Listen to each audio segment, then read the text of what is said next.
Salut à tout le monde et surtout bienvenue sur notre chaîne qui est par ailleurs la meilleure chaîne des Africains et surtout des Camerounais basés aux États-Unis. Aujourd'hui, dans cette vidéo, nous allons vous donner 10 choses. 10 choses à ne surtout pas faire si vous êtes appelé à visiter les États-Unis dans les années à venir.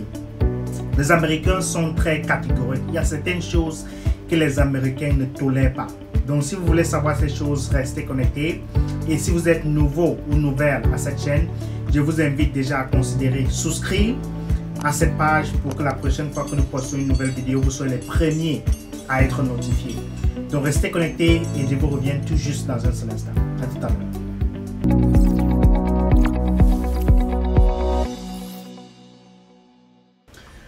Ok, voilà, nous sommes de retour. Déjà, merci d'avoir choisi de vous abonner à cette page. Et une fois que vous y êtes, n'oubliez pas d'activer la cloche de notification pour que la prochaine fois, dès que je poste une nouvelle vidéo, vous soyez parmi les premiers à être notifiés.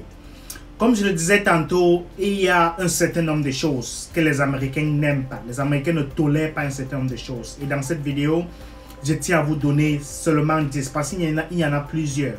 Donc, je tiens à vous donner 10 éléments sur lesquels vous devez vous focaliser une fois que vous êtes appelé à visiter le territoire des États-Unis. Première des choses, si vous êtes dans un véhicule en train de vous déplacer et que par, je ne dirais pas par malheur, par inadvertance ou par une autre mesure ou moyen que ce soit, la police vous stoppe.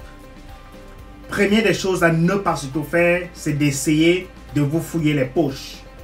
N'essayez pas de vous fouiller les poches ou d'envoyer la main dans votre compartiment, on appelle ça en anglais glove compartment, pour enlever vos pièces d'identité avant que la police ne vous donne l'ordre de le faire. C'est très important, surtout pour ceux d'entre nous qui avons la peau noire. Faisons très attention. Donc pour vous, même si vous êtes juste passager, vous êtes assis sur le siège passager, essayez autant que possible de ne faire aucun mouvement brusque ou aucun mouvement suspect, à moins que l'officier qui vient vous contrôler ne vous donne l'ordre de le faire ou l'autorisation de le faire.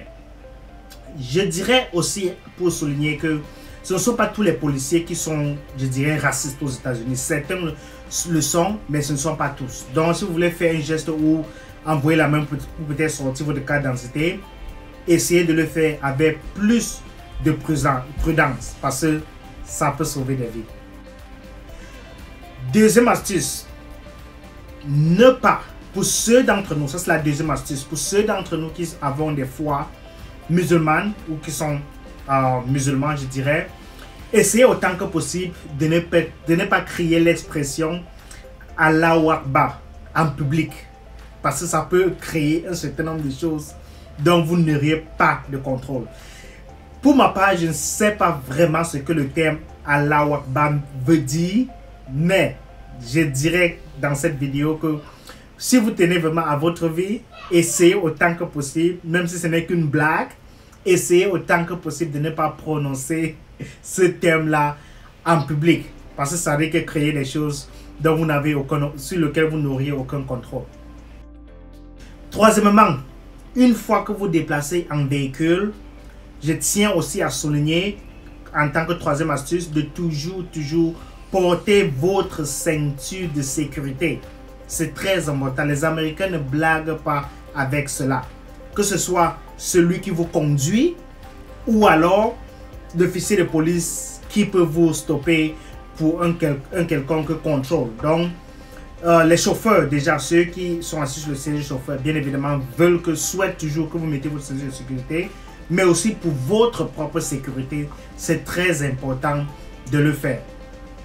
Quatrièmement, c'est très important. Si vous retrouvez sur le territoire des États-Unis, essayez autant que possible, si vous avez cette possibilité-là de conduire, de ne pas boire et conduire. C'est très très dangereux. C'est une des choses sur lesquelles les officiers, une fois que vous êtes interpellé pour un contrôle, et que l'officier se rend compte que vous êtes sur un état d'ivresse très avancé, cela pourrait avoir des répercussions très très négatives sur votre permis de conduire. Et si par ailleurs, vous n'avez pas le permis de conduire et vous conduisez dans cet état-là, ce serait alors très grave pour vous. Vous vous retrouverez directement dans un tribunal pour une chose pareille. Donc, faites très attention. Cinquième point, à ne surtout pas manquer si vous vous retrouvez aux États-Unis, c'est de manquer de respect au drapeau américain. Les Américains prennent beaucoup d'attention à leur drapeau. Surtout pas. Plus de ces 50 États qui ont décidé de se mettre ensemble, de se fédérer. Raison pour laquelle, peu importe où vous vous trouvez, faites très attention parce que les Américains aiment leur drapeau. Ils aiment tellement leur drapeau. Je dirais en fait, tous les pays dans le monde, vous voyez un peu, aiment le drapeau, mais les Américains ont un amour particulier pour leur drapeau. Donc, si vous vous trouvez sur le territoire américain, faites très attention de ne pas manquer de respect à leur drapeau, au drapeau américain, d'une manière ou d'une autre, parce que ça risque de créer des choses sur lesquelles vous n'auriez pratiquement aucun contrôle. Ça, c'est la cinquième astuce. Sixième astuce, si vous vous retrouvez aux États-Unis, faites tout pour vous informer, pour ne pas transporter des substances illégales d'un État à un autre. Pourquoi nous disons cela? Parce qu'aux États-Unis, certaines lois sont adoptées au niveau étatique. Il y a des lois fédérales, il y a des lois étatiques. Il y a certaines choses que l'État, par exemple, de Pennsylvanie, où je me trouve, adopte, que l'État de New York n'adopte pas. Donc, quand vous vous retrouvez dans un État, avant de transporter certaines substances, le plus souvent illicites comme des drogues, rassurez-vous, que ce soit des drogues fortes ou légères, rassurez-vous que l'État dans lequel vous vous déplacez est adopté ou est validé une loi à travers laquelle vous pouvez consommer cette substance-là sur le territoire. Parce que c'est quelque chose que les Américains, surtout les gouvernements étatiques, ne blaguent pas là-dessus. Il faut surtout faire beaucoup d'investigations, beaucoup de questions. Utilisez Google autant que possible pour pouvoir savoir si ce que vous transportez sur vous est accepté dans l'état dans lequel vous vous déplacez.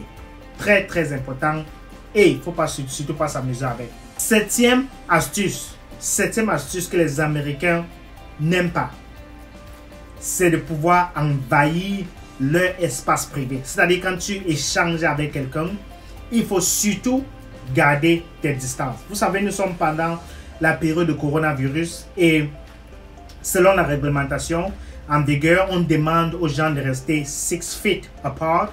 Je crois dans la traduction française, ce sera environ 1 mètre d'écart. Ça, c'est à cause du virus, bien évidemment. Mais les Américains n'aiment pas, vous voyez, quand vous vous échangez avec eux, de se rapprocher très proche, de pratiquement être dans leur visage. C'est considéré comme étant l'invasion de l'espace privé. Dans certaines cultures, les gens se sentent bien à l'aise quand ils s'expriment ainsi, étant très proches de leur interlocuteur. Mais aux États-Unis, c'est quelque chose dont vous devez prêter une attention particulière parce que les Américains ne tolèrent pas sur tout ça. Je parle aux étrangers. Quand vous arrivez ici, il faut faire attention à cela. Huitième point sur lequel vous deviez faire extrêmement attention, c'est de fixer les gens du regard. Vous savez, dans notre culture africaine, ce n'est généralement pas mauvais ou pas méchant ou je ne sais pas. Ce n'est pas mauvais de fixer subitement quelqu'un du regard comme ça pour rien. Ou juste quand vous êtes en train de penser, ça vous arrive à fixer quelqu'un du regard. Les Américains n'aiment pas ça. Ils ne tolèrent pas ça. C'est-à-dire, tu es assis peut-être à une table ou 2 tables de quelqu'un et tu fixes du regard quelqu'un pour aucune raison valide. Vous voyez un peu ce que je veux dire. Donc, dans certaines cultures comme africaines, peut-être cela est acceptable, mais dans la culture américaine, cela est inacceptable. Donc, surtout pas fixer quelqu'un du regard tant que ce ne soit pas pour quelque chose de précis ou peut-être vous essayez d'attirer l'attention de la personne. Si ce n'est pas l'un ou l'autre cas, faites attention, surtout ne le faites pas parce qu'il risque de le prendre très mal. Je vous ai prévenu. 9e cas, une des choses que moi personnellement j'ai remarqué que les Américains ne blaguent pas, ils ne badinent pas là-dessus. très très important. Les Américains n'aiment pas quand vous les dévancez dans un rang ou quand vous êtes aligné. Exemple, si vous allez peut-être vous aligner le matin pour vous enregistrer, peut-être pour avoir l'assurance maladie ou pour aller à la banque, surtout en cette période de coronavirus, quand vous allez à la banque, il y a un rang, vous allez vous aligner. Bien évidemment, les distances sociales sont respectées. Mais les Américains n'aiment pas. Ils n'aiment pas quand peut-être quelqu'un arrive à 9h20 et toi tu arrives à 9h25 et tu essaies d'utiliser les manigances pour pouvoir vous t'aligner au devant de la personne. C'est une habitude qu'au Cameroun, d'où je viens, nous avions l'habitude à l'université de faire cela autant que possible. Vous voyez, on avait toujours cette habitude-là que quand on arrive, moi quand j'arrivais là avec mes amis, on essayait toujours que le premier arrivé s'aligne et réserve la place à d'autres personnes. C'est-à-dire, il s'aligne là et d'autres personnes qui viennent s'alignent derrière lui, mais dès que ses amis viennent, il crée le passage pour que ses amis entrent au milieu de la ligne. C'est que les Américains ne tolèrent surtout pas. Ils n'aiment pas ça.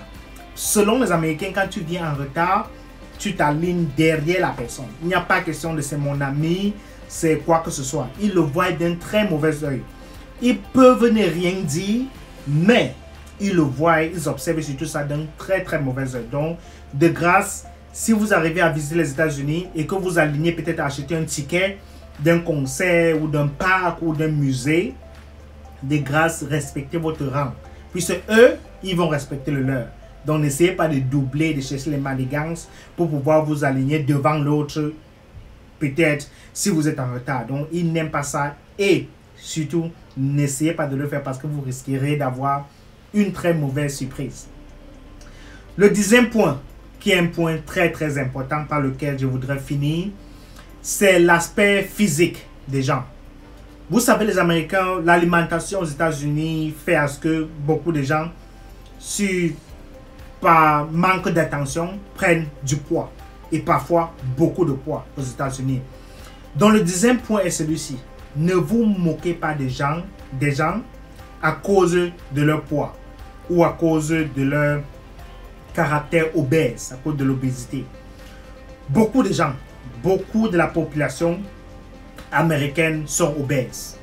Raison pour laquelle, si vous arrivez à vous trouver sur le territoire américain, faites autant que possible. Vous en verriez beaucoup. Je dis bien beaucoup. Donc, autant que possible, essayez de ne pas faire des commentaires du genre injurieux ou de faire des remarques ayant trait au poids ou à la taille de quelqu'un. Puisque beaucoup d'Américains, pas la majorité je dirais, mais un très grand nombre d'Américains sont obèses. Et dans certaines cultures, dans certains pays, c'est vraiment, c'est pas méchant de traiter quelqu'un de gros. C'est pas méchant, de grasse. C'est pas méchant dans certaines cultures de le faire. Mais aux États-Unis, c'est vu d'un très mauvais œil. Donc, vous verrez beaucoup de personnes qui sont obèses, mais surtout ne leur dites pas en face.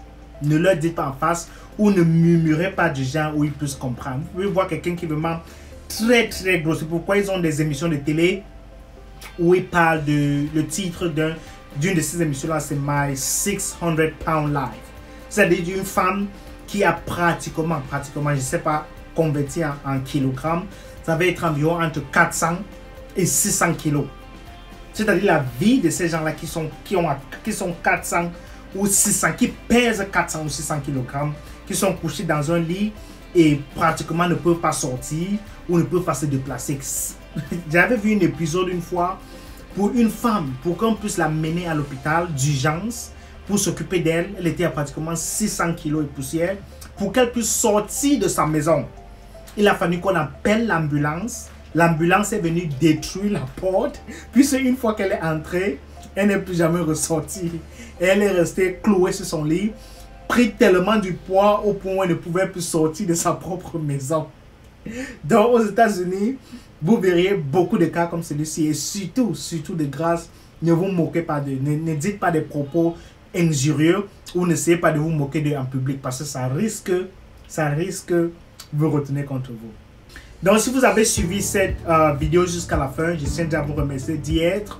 Et si vous ne l'avez pas encore fait, déjà je vous encourage à considérer vous abonner à cette page et à activer la cloche de notification pour que la prochaine fois dès qu'une nouvelle vidéo comme celle-ci soit postée, vous soyez parmi les premiers à être notifiés. En commentaire, n'oubliez pas de laisser votre commentaire et de me dire ce que vous pensez et aussi de déposer un like si vous avez trouvé cette vidéo intéressante. Merci déjà de nous avoir suivis et je vous revois très prochainement dans une nouvelle vidéo. À tout à l'heure. Bye bye.